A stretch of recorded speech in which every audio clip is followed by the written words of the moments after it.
Bom dia, irmãos. Graça e paz.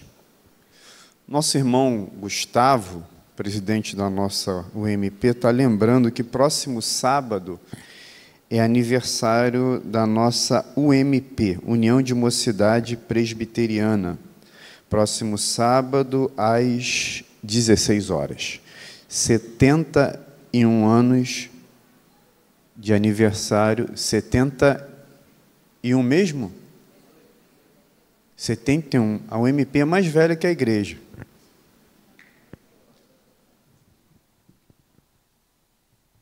Então, de UMP você já não tem mais, né? Vocês já estão na terceira idade de organização. De idade, sim, mas, no caso, a instituição, ela já está na terceira idade, graças a Deus, mais tempo de vida do que a própria igreja, que no próximo ano completa 70 anos.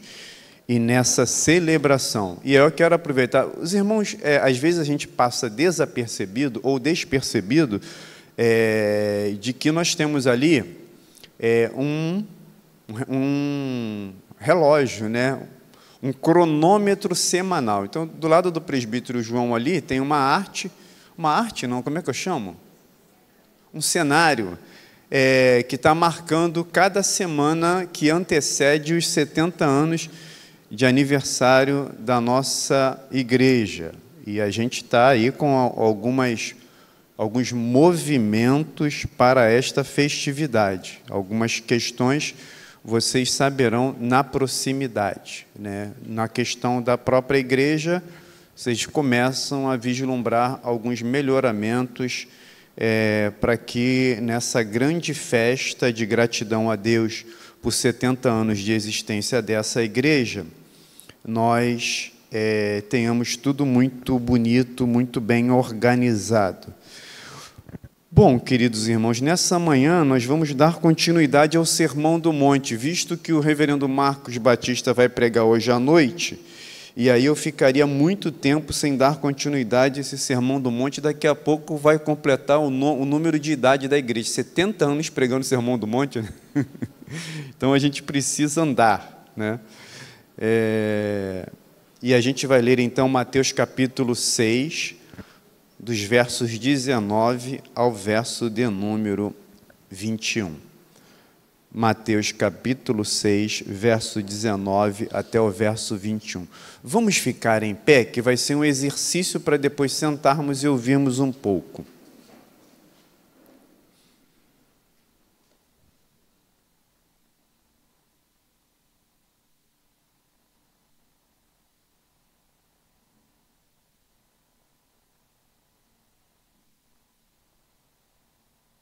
Não acumulem tesouros sobre a terra, onde as traças e a ferrugem corroem, e onde os ladrões escavam e roubam, mas ajuntem tesouros no céu, onde as traças e a ferrugem não corroem, e onde os ladrões não escavam nem roubam. Porque onde estiver o seu tesouro, aí estará também o seu coração. Assentai-vos, o nosso irmão já orou por iluminação e nós vamos dar continuidade à exposição deste belíssimo texto da Palavra de Deus, é o Sermão do Monte, proferido pelo Senhor Jesus, sermão que inicia no capítulo de número 5 e vai até o capítulo de número 7. Nós já tínhamos dado início a esse belíssimo sermão proferido pelo Senhor Jesus. Esse sermão, ele deu início a partir do verso de número 13, porque vocês lembram, nos estudos bíblicos, nós falamos sobre as 9 bem-aventuranças e prosseguimos com cada perícope, cada parte do Sermão do Monte, a gente trouxe algumas exposições, e aí a gente guardou um tempo maior na oração do Pai Nosso, falando sobre cada petição, porque a oração do Pai Nosso, ela possui 6 petições, e agora, hoje, nós estamos no verso de número 19 até o verso de número 21, que fala sobre esse texto proposto pelo tradutor, e ele chama de Os Tesouros no Céu. Isso é importante também entendermos que os títulos eles não são originais das Escrituras Sagradas, nem os capítulos e nem os versículos. Isso foi uma facilitação que o tradutor nos deu para que nós lêssemos as Escrituras Sagradas e entendêssemos algumas partes. Então o tradutor extrai alguns pontos, chaves daquela palavra, e ele intitula, ele dá um título para aquelas partes. Entendermos também que esse é um sermão que o Senhor expõe para os seus discípulos e para a multidão que estão ali próximo àquele monte e ouvem alguns ensinamentos do Senhor Jesus. Eu quero então, meus amados irmãos, começar nessa manhã pensando sobre tesouros. E a minha pergunta é: onde está o seu tesouro? Onde está o seu tesouro? Nós crentes, servos do Senhor Jesus, eleitos, nós já dissemos, já proferimos, já respondemos que a nossa expectativa, os nossos anseios, a nossa vida, ela está voltada, ou seja, a nossa expectativa ela não está nas coisas da terra, mas nas coisas do reino de Deus, nos céus. E aí me surge uma pergunta: se nós entendemos que a nossa vida, ela é aqui uma vida de peregrinos, de forasteiros, eu me lembro aquele hino, sou forasteiro aqui, em terra estranha estou, e a gente sabe disso, já cantamos esse hino muitas vezes, e quando a gente está num lugar em que a gente sabe que aquele lugar não é o lugar onde nós vamos nos estabelecer, nós não criamos vínculos com aquele lugar, nós não criamos investimentos, nós não criamos expectativas. Você vai, por exemplo, investir em algum lugar onde você não vai ficar ali por toda a sua vida, você não vai fazer isso. E aí, então, surge a pergunta: aonde você tem investido, então? Olhando para o texto, queridos irmãos, nós temos aqui algumas dicas que o Senhor Jesus nos dá no seu sermão, que é um sermão de ensino, é um sermão didático. E em momento algum você vai perceber Jesus falando que nós não devemos acumular tesouros. Ele não está falando que há um problema de acumular tesouros. A questão é onde nós estamos acumulando os tesouros. Esse é o ponto. Olhe para mim, vendo o texto. Ele vai começar no verso de número 19, trazendo uma proposição negativa, de onde nós não podemos acumular, onde nós não podemos acumular. E está muito claro para a gente. Ele diz o seguinte: não acumulem tesouros na terra. Então, Jesus está dizendo para a gente o seguinte: o nosso investimento, o acúmulo, o guardo das coisas da nossa vida não tem que ser na terra. E ele vai trazer aqui 3 figuras que mais à frente eu quero falar sobre elas. Quais são as 3 figuras que ele nos exorta para que, se nós investirmos nestas coisas, nós estamos vulneráveis a perdermos o nosso tesouro? Quais são as 3 coisas que podem fazer que nós percamos o nosso tesouro se eles forem investidos aqui na terra? Muito bem, a traça, a ferrugem e os ladrões. Essa é a ameaça. Então ele fala: não acumulem tesouros sobre a terra, onde as traças e a ferrugem corroem, as 2 palavras que nós falamos, e onde os ladrões escavam e roubam. E ele então começa a dizer, de forma afirmativa, onde nós devemos acumular, onde nós devemos investir. E ele vai mudar o verbo aqui na tradução, que já é não acumula, mas ele vai dizer: não mais ajuntem tesouros no céu. E ele vai dizer: investimento seguro. Alguém investe em alguma coisa que é instável, que é insegura?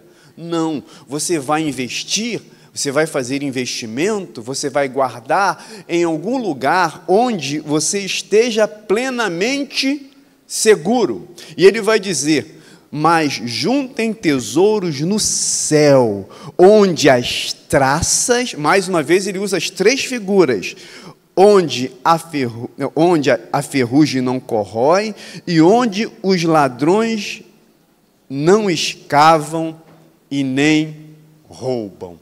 Então ele está nos ensinando e mostrando para a gente, queridos irmãos, de maneira muito clara, onde nós devemos investir.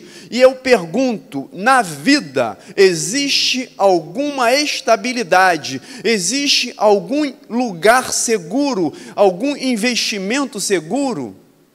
Não.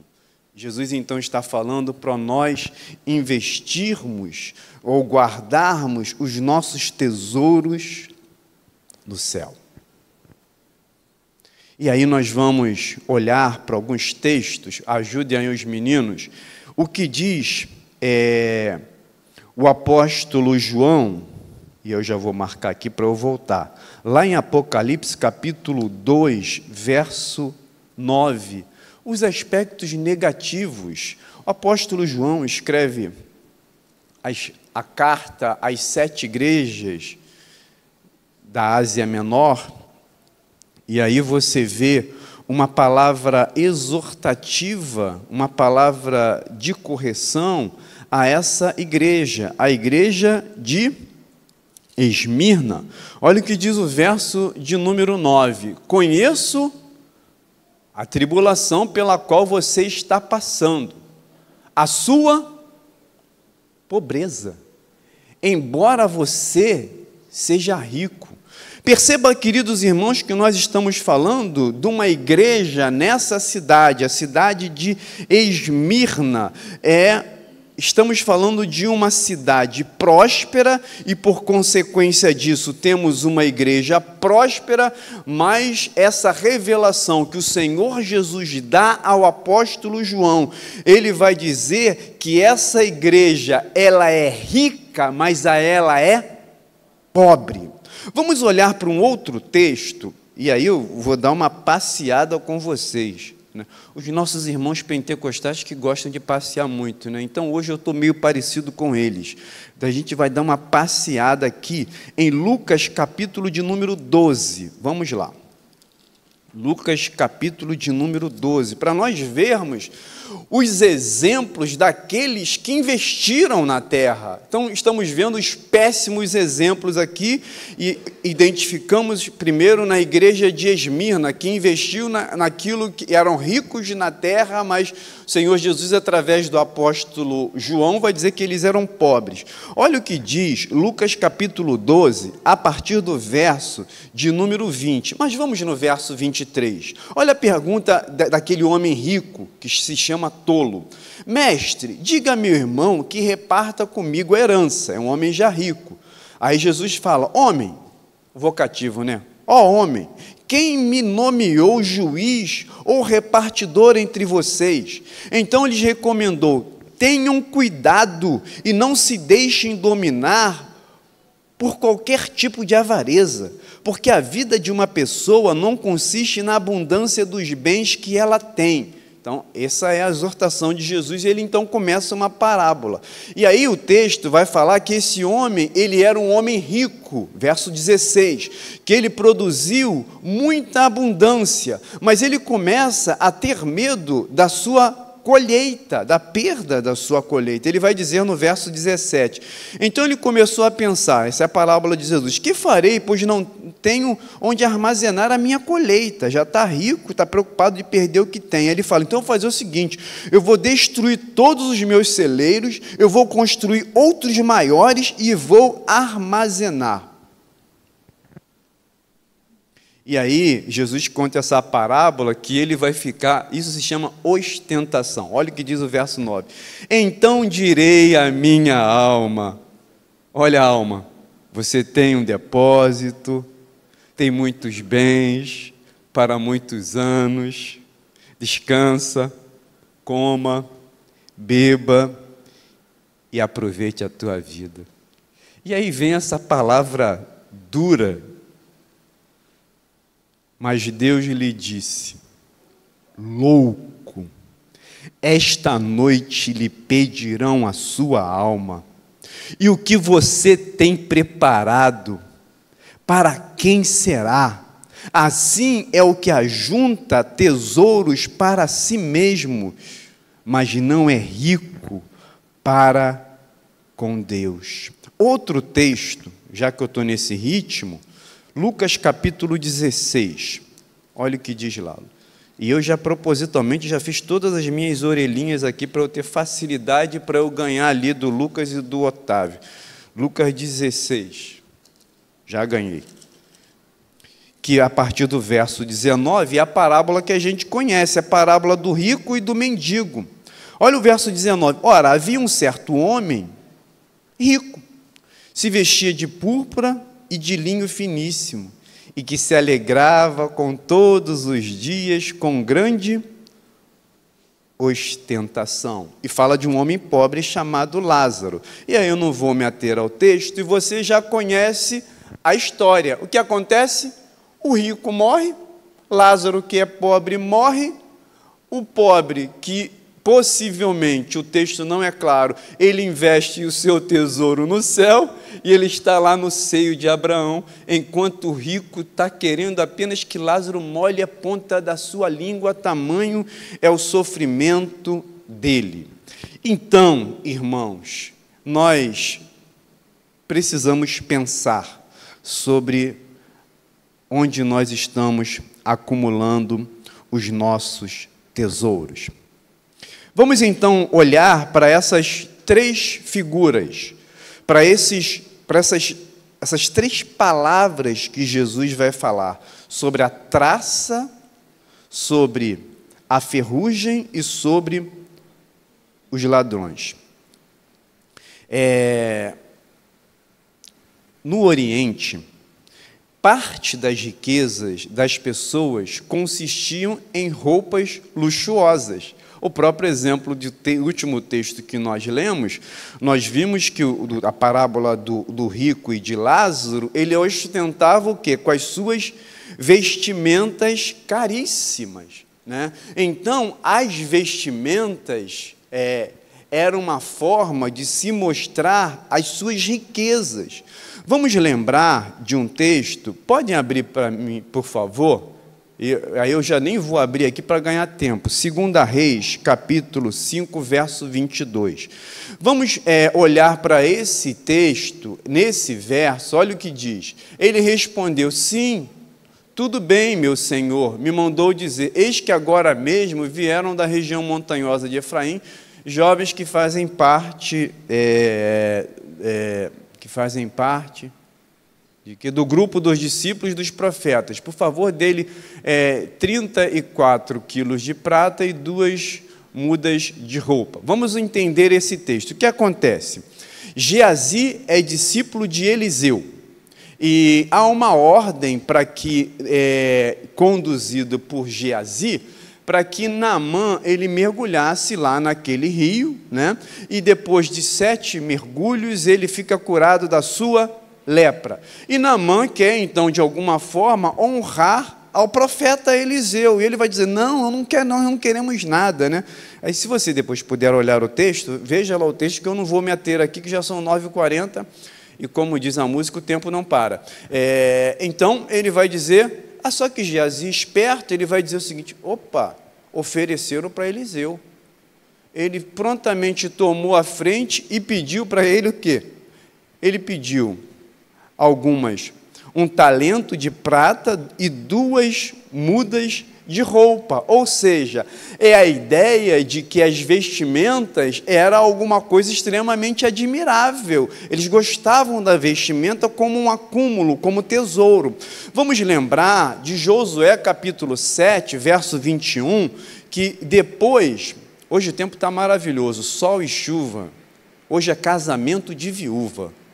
Ai, que bênção, né? Quem está viúva vai casar, irmãos, que hoje tem sol e tem chuva. Se for na igreja pentecostal, eu falei, eu recebo, pastor. A irmã já levantou. Irmã Nancy já levantou a mão, Fernanda. Então, percebam que depois que eles conquistam as muralhas de Jericó, elas são derribadas, eles conquistam a terra, e a ordem de Deus é que não pegasse nada na terra, não pegasse efetivamente nada. Contudo, houve um pecado. E aí, irmãos, só lembrar, é de Geazi. Geazi, ele pegou aquela prata e pegou aquela roupa, o que ele ficou? Leproso. Ele ficou leproso. Bom, aqui no caso, o que aconteceu? Acã, ele ficou extremamente admirado com aquele manto babilônico, e ele então pegou aquele manto para ele. Isso trouxe consequências sobre o povo. O pecado cometido por Acã trouxe consequências para o povo de Israel. Então nós olhamos aqui, entendendo que a questão das vestimentas, elas são a traça, a corrói. Outro aspecto que a gente está destacando, a outra palavra, é a ferrugem. A ferrugem o que é ferrugem? Ferrugem é exatamente a corrosão, aquilo que é comido. Vamos lembrar do próprio texto que nós lemos, porque naquele contexto, naquela época, a pecuária e muito mais a agricultura, ela era fonte de riqueza. E o texto que nós lemos a respeito desse homem rico, da parábola que Jesus vai contar, o que ele faz? Ele está preocupado o quê? Com a perda da colheita dele, né? Dele perder, disso ser corroído, disso ser, na verdade, os grãos dessa colheita, eles serem perdidos. E aí, então, ele vai criar toda aquela maneira para que ele pudesse estocar tudo aquilo. Porque a realidade naquele período é que os roedores, eles eram comuns. E aí eu estou lembrando de um texto aqui, de uma praga, que essa foi a orientação do profeta Malaquias, lá em Malaquias capítulo de número 3, que fala sobre os gafanhotos, né? Então, a colheita, a agricultura era uma fonte de riqueza? Sim, ela era muito específico naquele período. A outra palavra que Jesus vai dizer é sobre os ladrões daquela época. Na Palestina, a maioria das casas elas eram feitas de barro ou de tijolo cru. Então, os ladrões podiam facilmente fazer um buraco na parede, e muitos daqueles que guardavam os seus tesouros em suas casas, eles podiam serem surpreendidos, tudo aquilo que ele armazenou de tesouro, de riqueza, em qualquer momento podia ser roubado. Então, queridos irmãos, nós temos o próprio exemplo do Senhor Jesus sobre a não estabilidade com mas instabilidade ou insegurança de nós investirmos nestas coisas. E ele traz exatamente essa lição para a gente. Olha, está investindo em roupa? E acho que as irmãs aqui estão elegantérrimas, mas eu vou dizer, vai ser corroído. Está investindo em terra, na agricultura, pode surgir uma praga e isso tudo se perder.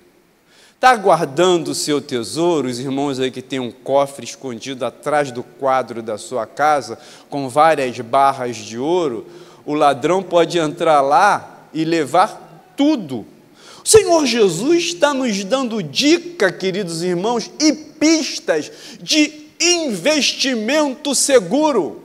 E é isso que a gente precisa olhar para esse texto e extrair lições de onde nós devemos investir. 2 Coríntios 8:2. Alguém pode ler? Descansa a minha voz, eu tomo uma água e a gente dá uma respirada também. 2 Coríntios 8:2. Quem pode aí? Pode soltar a voz.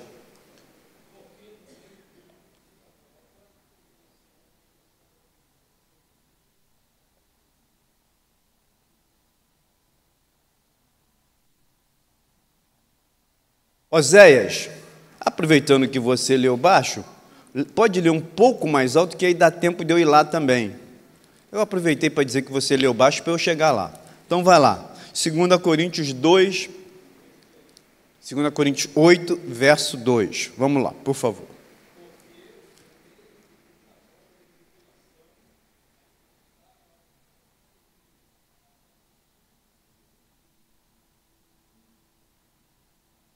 Ok, o que Paulo está falando? Paulo está escrevendo essa segunda carta à igreja de Corinto, falando da generosidade das igrejas da Macedônia. Porque mesmo em meio de muita prova de tribulação, eles manifestaram abundância de alegria e a profunda pobreza deles transbordou em grande riqueza e generosidade, queridos irmãos. Estamos falando de uma igreja, de igrejas na Macedônia que não possuíam muitos recursos, não eram ricos financeiramente, mas eram aqueles que exerceram com abundância de alegria e superabundaram em riqueza de generosidade. Esse é o exemplo de um investimento em que essa igreja fez. Vamos ler em Efésios, capítulo de número 1, no verso de número 18. Olha o que Paulo fala para esta igreja. Peço que ele ilumine os olhos do coração de vocês, para que saibam qual é a esperança da vocação de vocês, qual é a riqueza da glória da sua herança nos santos. Paulo está falando, meus amados irmãos, para essa igreja em Éfeso, a riqueza da glória de Deus, que esta igreja de Éfeso, eles são ricos, eles são prósperos, e eles devem entender e se alimentarem da esperança da vocação deles, da riqueza que eles possuem, crendo na herança que está sendo reservada para eles. E aí a gente chega lá, num texto que a gente já mencionou hoje, que é as bem-aventuranças. Olha o que diz, são 9 bem-aventuranças, né? E olha, eu vou citar a parte delas aqui. Olha o que o Senhor Jesus vai dizer. Olha que investimento, irmão. Bem-aventurados pobres de espírito. Qual é a riqueza deles? O reino dos céus. Bem-aventurados que choram por seus pecados. Qual é a riqueza deles? Eles serão consolados. Bem-aventurados mansos. Qual é a riqueza? Eles herdarão a terra. Bem-aventurados que têm fome e sede de justiça. Qual é a sua riqueza? Serão fartos. Bem-aventurados misericordiosos. Qual é a riqueza? Receberão misericórdia. Bem-aventurados os limpos de coração. Qual é a riqueza? Bem-aventurados pacificadores. Qual é a riqueza? Irmãos, nós somos o povo de Deus. Precisamos então olhar e entender de maneira clara qual deve ser o nosso investimento, onde deve estar o nosso coração. E essa foi a pergunta que eu fiz logo no início da exposição: onde está o seu coração? E me permita agora gastar da história de um grande homem de Deus, um gigante da fé. Eu vou ler aqui, peço. Não tem como sair você, né? A gente fecha a porta ali para você não sair mesmo, porque na chuva tu não sai. Então vamos lá. Olha o que diz a história de George Miller. George Miller, um homem que nasceu na Alemanha. Converteu-se aos 20 anos numa missão morávia. Ele foi para a Inglaterra, vou ler bem devagar, em 1829. Ele trabalhou para o Senhor até o final da sua vida. Em 1930, 3 semanas depois do seu casamento, Miller e sua esposa decidiram abrir mão do seu salário como pastor de uma pequena congregação e depender exclusivamente de Deus para as suas necessidades. Ele tomou uma decisão que manteria durante todo o seu ministério, de nunca revelar as suas necessidades às pessoas e de nunca pedir dinheiro de ninguém, somente de Deus. Ao mesmo tempo, ele decidiu que também nunca entraria em dívida por motivo algum e que também não faria reservas, nem guardaria dinheiro para o futuro. George Miller teve o seu ministério por mais de 60 anos. Miller, ele iniciou 117 escolas que educaram mais de 120 mil jovens e órfãos. Miller distribuiu 275 mil Bíblias completas em diferentes idiomas, além da grande quantidade de porções menores. Miller sustentou 189 missionários em outros países. E sua equipe de assistentes chegou a contar com 112 pessoas. O seu maior trabalho foi do orfanato em Preston, na Inglaterra. Ele começa esse trabalho com 2 crianças. O trabalho foi crescendo. E ele chegou a construir 5 prédios, construídos por ele mesmo. E ali foi abrigado mais de 2.000 órfãos, sendo alimentados e vestidos, educados e treinados para o trabalho. Ao todo, depois dos 5, mas no total, mais de 10.000 órfãos passaram pelos seus orfanatos durante toda a sua vida.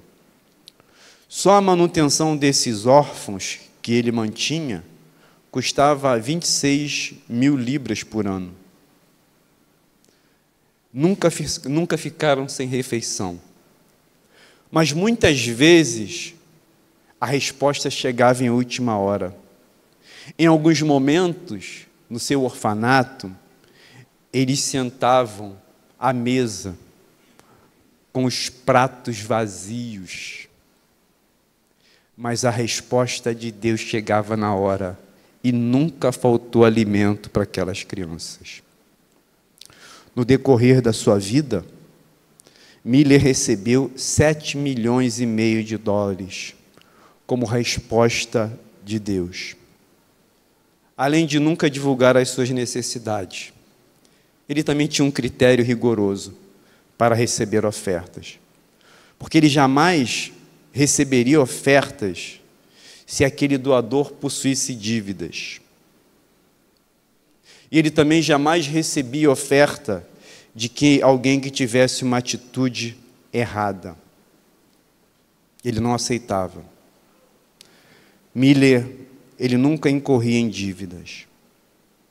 Aqui, queridos irmãos, nós vemos a experiência de um homem que viveu na dependência de Deus, que investiu no reino de Deus e de que Deus não deixou faltar nada para ele. George Miller. É ser humano, gente. Você pode viver assim também. Ah, eu não consigo. Você pode viver assim. A gente está falando de um homem que viveu isso. Dependência de Deus. É preciso se jogar na dependência de Deus. E eu lembro de uma história muito prática. contada por um presbítero. O irmão era abençoado.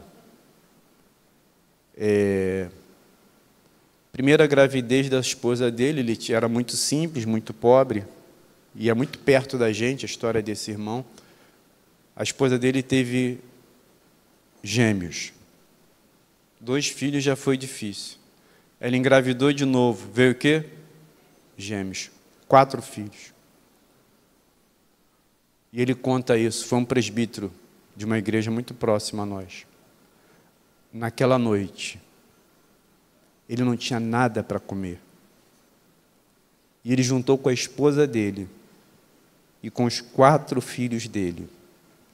Eles começaram a orar. E aí, a junta diaconal chegou à noite e trouxe várias bolsas de comida. A gente precisa aprender a viver na dependência de Deus. E se voltar e acumular nas coisas lá do alto. Estou contando a história, talvez alguém que esteja na mídia, esteja nessa igreja, talvez até revelar, foi irmão fulano de tal. Lembrar da história do apóstolo Paulo, o fim da vida de Paulo. 2 Timóteo capítulo 4, versos 6 e 8, agora eu vou ler aqui e vou correr por causa do tempo. E vou até ser rápido aqui. Quanto a mim, estou sendo já oferecido por libação, e o tempo da minha partida é chegado. Combati o bom combate, completei a carreira, guardei a fé. Já agora a coroa da justiça me está guardada, a qual o Senhor, reto juiz, me dará naquele dia, e não somente a mim, mas também a todos quantos amam a sua vida. Queridos irmãos, nós temos aqui o exemplo de um homem de Deus, um grande apóstolo, um homem que foi usado, mas que viveu na dependência de Deus, que investiu as suas coisas em Deus, no reino de Deus. Presta atenção. Calvino vai dizer que o coração do homem é uma fábrica de ídolos. Onde é que está o seu coração? Eu estou falando agora, onde está teu coração agora? Está na palavra de Deus? Ou você está em outro lugar?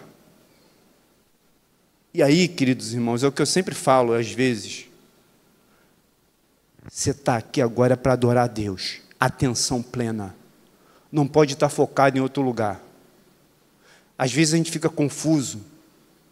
E a gente tem que ter esse é o momento de culto para Deus, é de adoração a Deus. Não podemos estar com as nossas mentes divididas. Deus não aceita divisão, Ele quer de nós integridade, integralidade. Deus quer o tudo da nossa vida. Então esse momento, meu irmão, é reservado para Ele, em nome de Jesus. Fica atento, fica ligado, que nem diz o pentecostal, fica ligado nas coisas de Deus, ouve a palavra de Deus.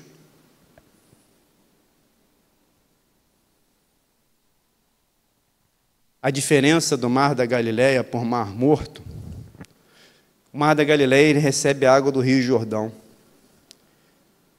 e ele vai afluir para outros lugares, inclusive para o Mar Morto, porque o Mar Morto ele fica abaixo do nível do mar, e tudo aquilo que o Mar Morto recebe, ele retém. O Mar da Galileia é o mar generoso, porque ele tem vida e proporciona vida. O Mar Morto é um mar egoísta, não tem nada, só sal e solidão. A quem você se compara? Ao Mar da Galileia ou ao Mar Morto? Onde é que está o teu coração? Onde está teu coração? É difícil, irmãos.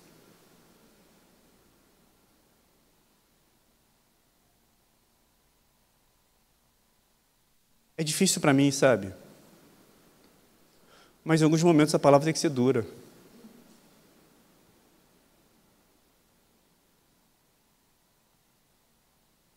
E eu termino perguntando: teu coração